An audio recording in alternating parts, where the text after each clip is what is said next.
Hey there, beautiful human. Today you're going to be learning about how to overcome emotional eating, how to start or continue on a fitness, a weight loss, body transformation journey from a place of true self-love, a place from really honoring your body and your temple and the vessel that walks you through this earth. And I have some notes that I'm going to be riffing off of because I will go down a rabbit hole and I want to make sure that I cover every point that I wanted to cover in today's video. So 11 years ago, I started a weight loss and fitness journey myself where I lost 70 pounds. But that journey started from a place of self-loathing, of not feeling at home in my body, of just feeling really uncomfortable, unworthy, and unlovable because of how I looked on the outside. I struggled with weight my entire life for the most part since I was in elementary school, being a little girl, and started becoming aware of my body and my weight and created the story that I had to look a certain way and be skinny in order to be loved. And I spent years feeling really ashamed of my body, struggling with body image, avoiding my emotions, and using food as a way to avoid, numb, suppress, the whole thing. And if you're somebody like me, which if you're in this video you might be, then maybe you have a similar story or a similar knowing that you recognize that you started to become very aware of your body as a child, as a little girl. And so being on this journey myself for the last 11 years, starting this journey led me to personal development. And eventually it led me into doing some really deep internal work on myself that eventually led me to becoming a life coach and doing what I do now.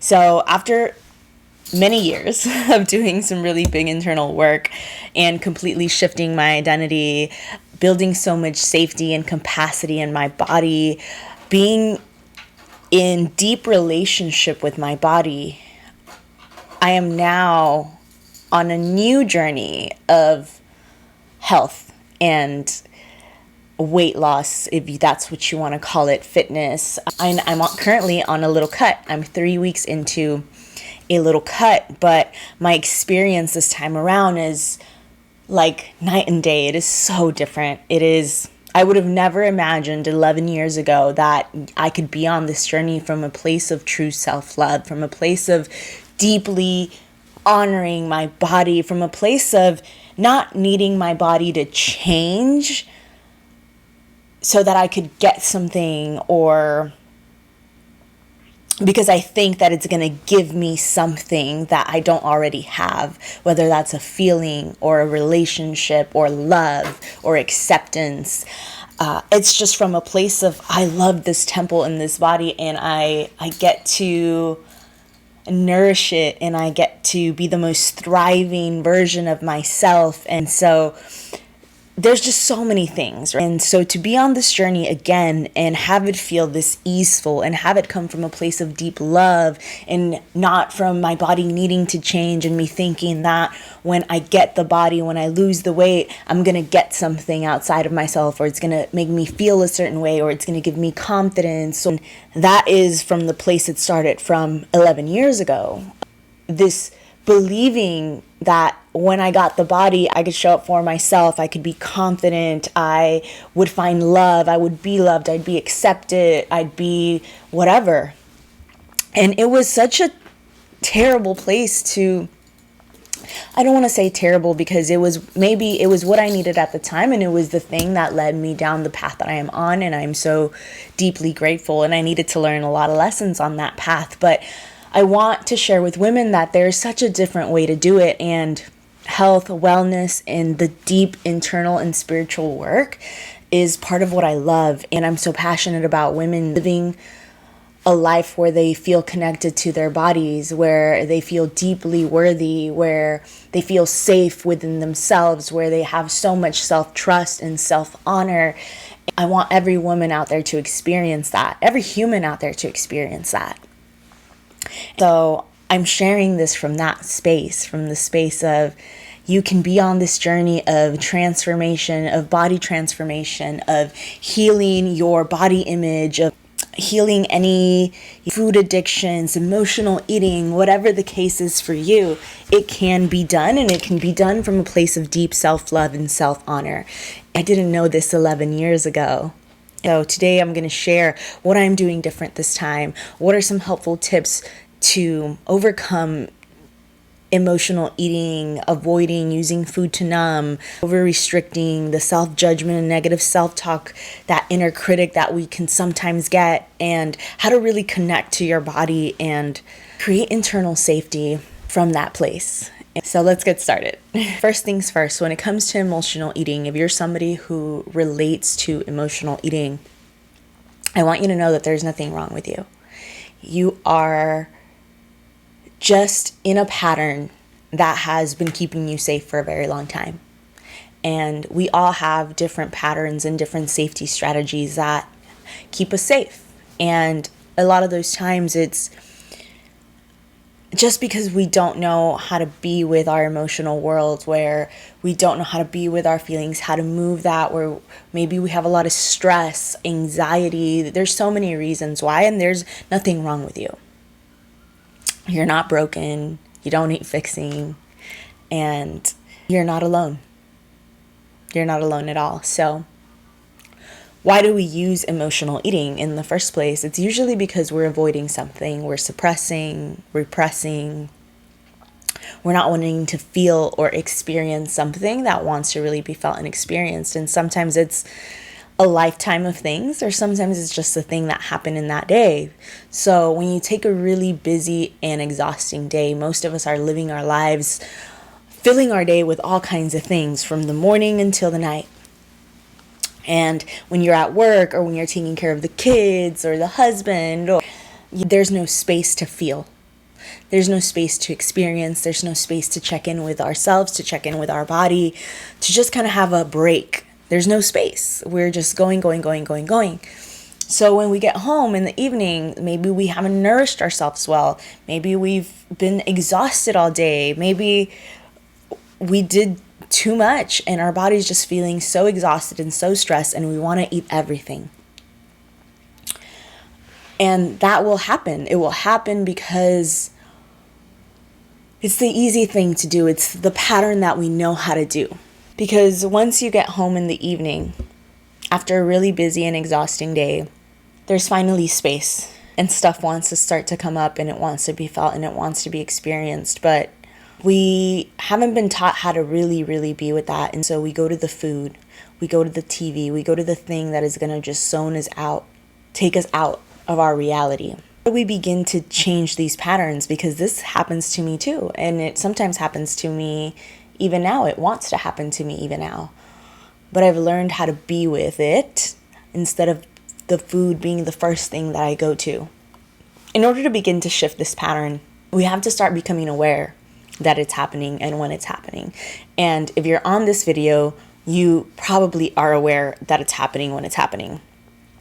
I want you to pause in those moments when you're about to go for the thing that you usually go for, whether it's the chocolate or the donuts or the chips or whatever it is, and you're not hungry and you're wanting to go for the thing.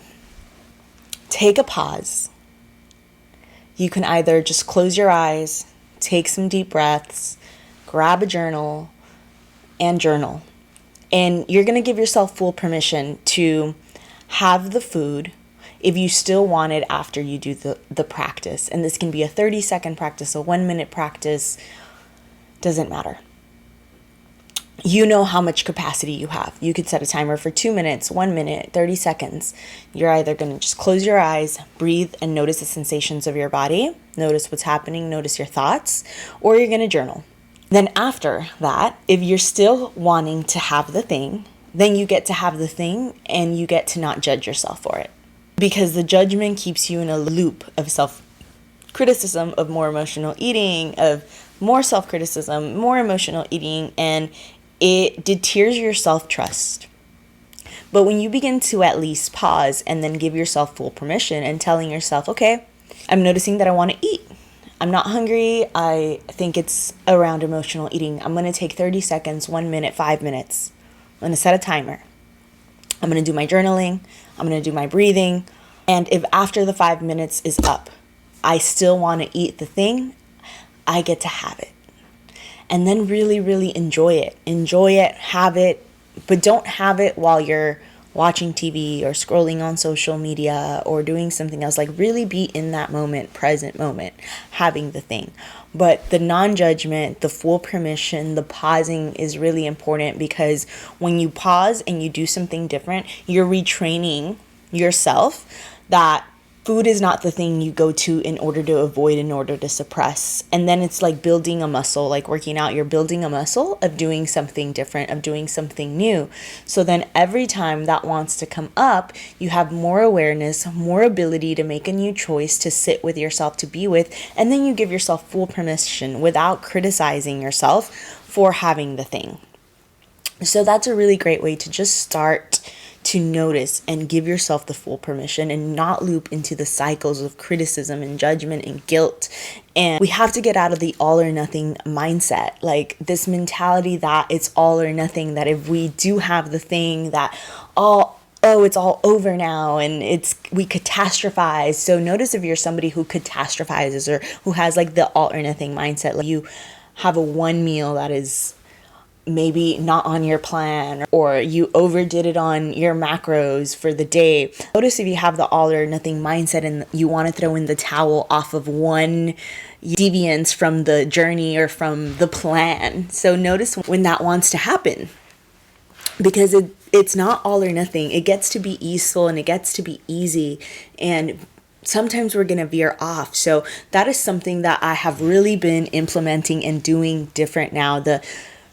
Really noticing when I want to emotional eat, sitting with it, giving myself full permission. If after I do my 7-minute, 5-minute body scan and practice, then I get to still have it without guilt. I still have the flexible days because I'm currently tracking food, and I have zero guilt around having my flexible days. And then on the other days, I will do my best. I will do my best, and I will celebrate myself for, one, giving myself permission, for pausing, for still having the thing if I want it, for being on track when I'm on track, for not being on track when I'm not on track, because it gets to be enjoyable. It gets to be pleasurable. This experience gets to be a good one. It doesn't have to be this hard experience, but we have to get out of the all or nothing mindset. Long-term consistency is so much better than just throwing in the towel because we overindulged one day. Long-term consistency is what matters the most. And so the emotional eating is coming from suppressing something, from not wanting to feel something, from not wanting to be with something. And if we learn to start being with that which wants to be felt and experienced, then we don't have to turn to food or TV or whatever our coping mechanisms are. We'll move on to point number 2, and that is self-judgment and criticism, negative self-talk, the inner critic, which sort of got covered a little bit, but you have to stop avoiding her. Stop avoiding your inner critic. Stop avoiding your judger or critic or the negative self-talk that happens, and start to notice what are the things you're constantly telling yourself on a daily basis. Are you judging yourself? What are you judging yourself for? Are you calling yourself ugly things, ugly names? And notice the inner critic. You don't have to tell her to shut up. I know a lot of people will say ignore her, tell her to shut up. But what if instead you gave her some love? Some love, some attention. You asked her some questions. You sat with her. You sat with that part of you that is honestly only trying to keep you safe. That part of you, she wants to keep you safe. She is trying to protect you from something. And I know that seems weird, and how could that be? But it is very, very true. I want you to start creating some separation from her. Maybe you give her a name. Maybe you call her my inner critic. Just call her something. Give her a name. Sally. Whatever resonates with you. And close your eyes and put your hand on your heart and just tell her, like, hey, I see you. I see you. I know you're there. I know that you're trying to keep me safe for some reason, and you think that this is the best way to do it.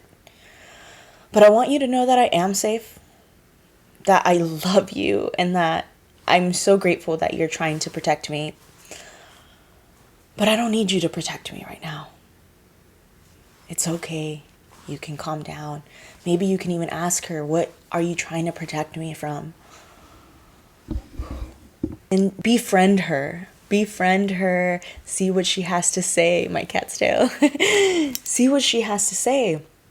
Write down the things that she's telling you. Is she telling you that you're not good enough? Is she calling your body names? Is she criticizing parts of your body? What is she saying?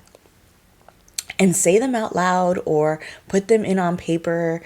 Put them somewhere and begin to notice how many times she's showing up, and tell her hi. Create a relationship with her. Ask her what she needs, and maybe you can give her some of that. But I find that when you give love and nourishment and just acknowledge that she's there versus trying to push her away and she pretends she doesn't exist, and talk to her like she's another person.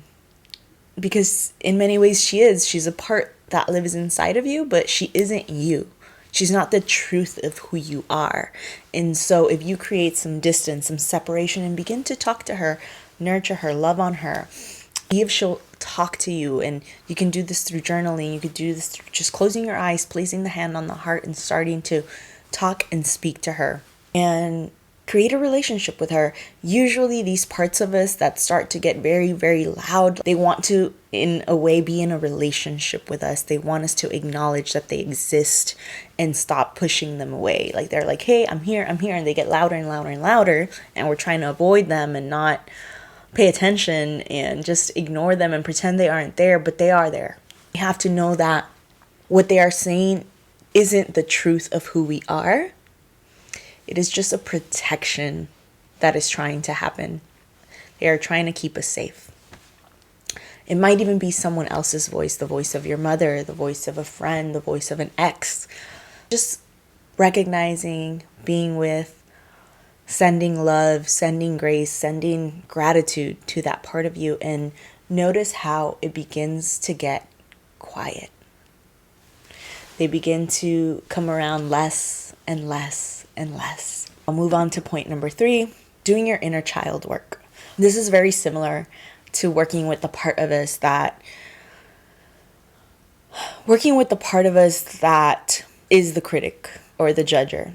The inner child part of us is our little girl. Maybe she's your 7-year-old, your 6-year-old, your 13-year-old, who, for me, it was my 6-year-old. And then my second grader, when I really started to become aware of my body, and she started to build this idea and this story that the way you look is tied to love, and that she should be ashamed of her body, and who started eating food to feel good, to numb, to suppress, to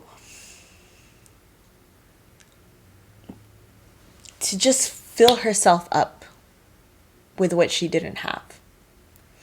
And so that inner child part of us is needing a lot of love, a lot of validation, a lot of reassurance, a lot of being seen and accepted and loved. And you can do that for yourself. You can do that for your little girl that lives inside of her. And if you have children, I don't have children, but if you have children, imagine like how you would talk to your own child and talk to your own little inner child like that. So you can find a picture of your inner child.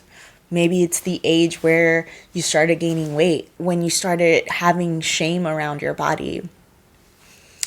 You can find a photo of her, or you can draw a photo of her, and just begin to notice how she feels inside of you. And you can look up non-dominant handwriting for the inner child. There's a book, a really awesome book. It's called The Child in You, and I can link it in the description box below.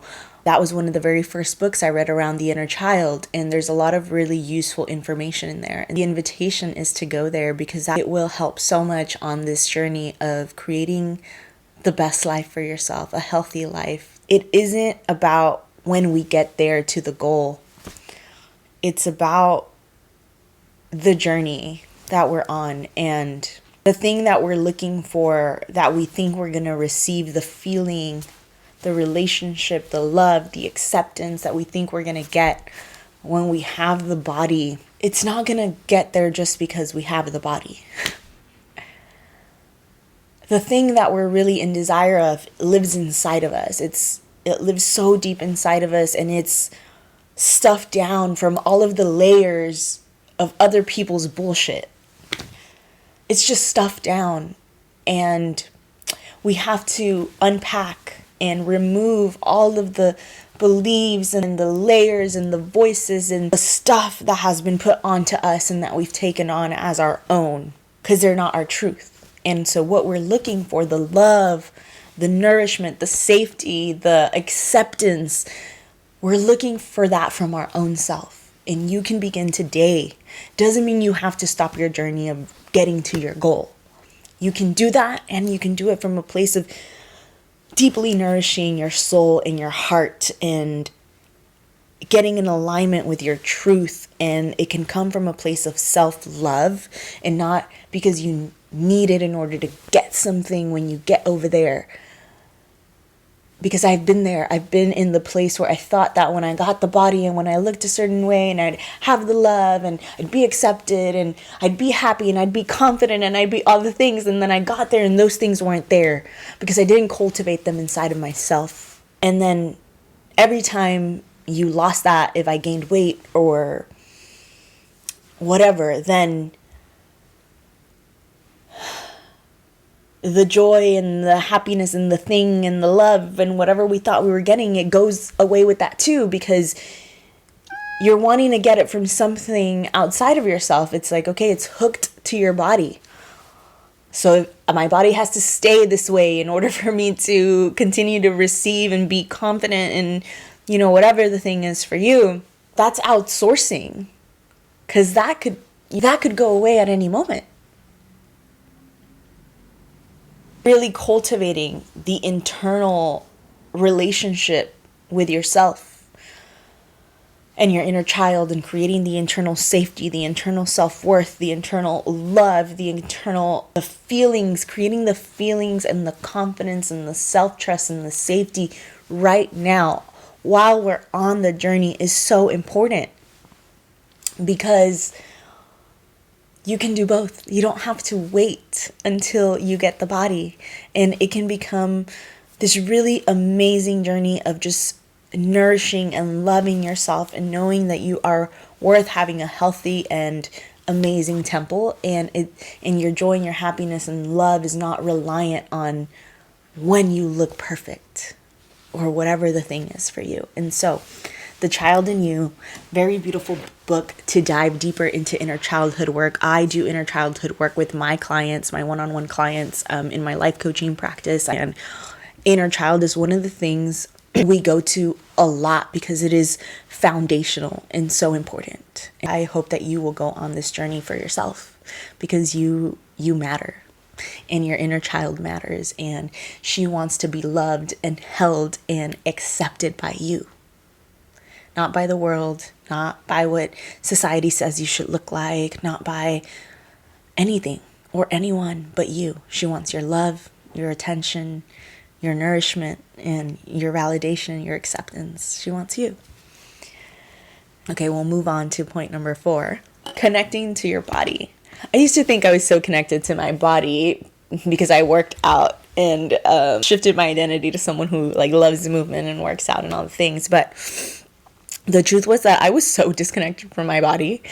Our bodies are so wise, and they hold so much, and they do so much for us. And many times we're living in our minds and we're not even aware of what is happening in our bodies. And I'm not going to go so deep into the body here, but I will make a separate video on embodiment and body connection and becoming aware of your body, because it is so important, and it's part of the work that I do with women in my space and in my world.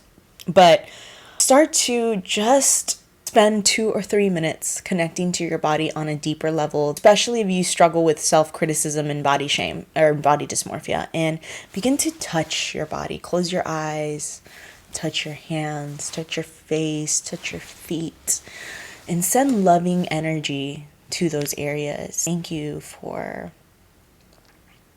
everything that you do, for breathing, for your heart that beats without you having to ask for it to beat, for all of the pleasure that's created in your body, for your legs that walk you through this world, your hands that do so much, your eyes that get to see, your nose that smells, your lips, your cheeks, and begin to touch those areas and pour love into them. Begin to look at your body and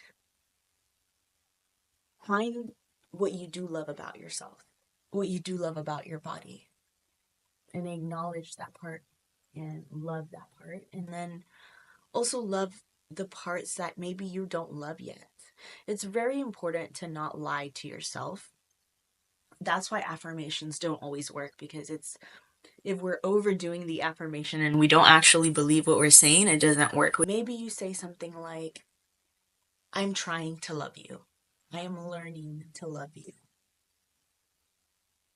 I am grateful that you do this for me or you do that for me. And so you don't have to lie about it, but begin to look at yourself. Begin to make eye contact with yourself. Begin to feel and sense and become aware of the sensations in your body. I'm going to attach a short meditation for when you want to pause, when you catch yourself emotionally wanting to eat, when you find that you want to suppress your feelings with eating or with food, and for body awareness, just becoming aware and beginning to connect to your body. Point number 5, and this point is more around what is different on this journey. One, it's the connection that I have to my body and the come from, the place of where I am doing this from. And so it's not from a place of needing my body to get somewhere in order for me to have something or do something or experience something. It's coming from a place of my temple is amazing and I love and I'm so connected to this body and this vessel that God, source, universe, divine has blessed me with, and I get to nourish and take care of her and love her, and she loves to move and she feels energized when she moves. And I'm also not over restricting. Like the come from is different and I'm not over restricting. So I have my days where I have fun with my friends. I have the food. Sometimes I allow myself to be way more flexible. And then I have my days where I'm super committed to my goal. And I understand that that's okay, because I don't need it to happen in 5 weeks. I am okay with it happening over time and it being really sustainable and it being not hard and not a drag and not over restricting and not feeling like I have to put my entire life on hold or on pause. It gets to be easeful and it gets to be pleasurable and it doesn't have to feel so restricting. So you get to listen and tend to the temple. This is not a short-term journey, and it doesn't have to be a short-term journey. Like, we have to stop trying to make it get here tomorrow. It doesn't need to happen tomorrow. You can begin to experience the life that you want to experience right now. You can begin to live from the place and the feeling and the sensation and cultivating that inside of you.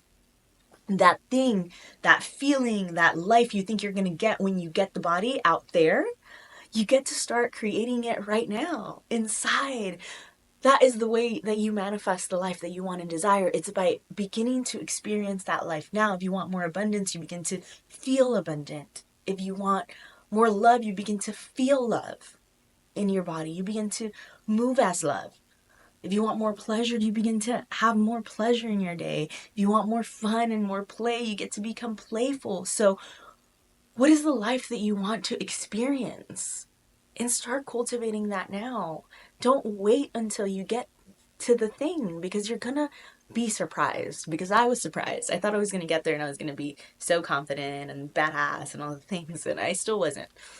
I still lack self-worth. I still lack self-esteem. I still went for the unavailable guys. I still like emotionally unavailable. I still didn't ask for what I need. I still didn't show up for my business the way I wanted to show up online. All the things. And so the thing that you think you're going to get and you're going to have the courage to do when you get there may not be there. It may not be there. So, because there's true confidence, true self-trust, and there's like that fleeting confidence, the external confidence. Start to cultivate that right now, because you're worth it and because you can. Just make it easy for yourself. Set yourself up for success. Create a plan. Like, the actionable steps are important as well. Set a plan and be flexible with your plan. And celebrate yourself. Celebrate yourself so hard. Make things easy. If you're not a person who works out, don't say that you're going to go work out 7 days out of the week. You've never worked out a day in your life. No, you start with 2 days a week for 10 minutes. I'm going to go to the gym 10 minutes for 2 days a week. Make the goal so small that it sounds silly to your brain. Like, if your brain is like saying, that is such a small goal, it's dumb. Like, you're never going to get anywhere. That's the thing to do. You do the little tiny one.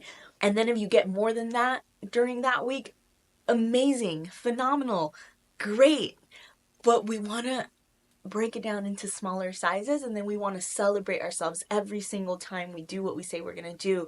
And we celebrate ourselves when we catch ourselves messing up, and we celebrate ourselves for maybe not even doing the thing we said we were going to do. But celebrate yourself, because you begin to cultivate the energy of self-love and self-celebration, and it makes it fun. It makes it so fun. That is a really important piece too. Break down your goals, set up a plan, break it down into bite-sized pieces, and listen to your body and your temple, because it knows what is the way it wants to be nourished. What is it that it wants to do and experience today? What is it that is feeling inside of your body? I know this is not your typical like weight loss fitness video, but I hope that there's at least one thing in here that was supportive for you today. There's a ton of videos about how to actually, take the steps and all the things, but I feel like this piece, the inner work piece, is the piece that is missing, and the piece that creates sustainable long-term change. And you don't have to do it from a place of misery. It can be amazing. It can be fun. It can be a journey of cultivating deep love and worth and trust. I'm going to either link on the screen if I can figure that out, or in the captions below, a link to the book around inner childhood work, and a meditation that you can use when you want to drop into your body, when you want to do something different instead of emotionally eating. I will be sharing videos on healing, living from a place of self-worth and self-love, mindset, spirituality, and just how to live a life that is true to yourself. How to live a life that you love. How to honor yourself. How to honor your truth.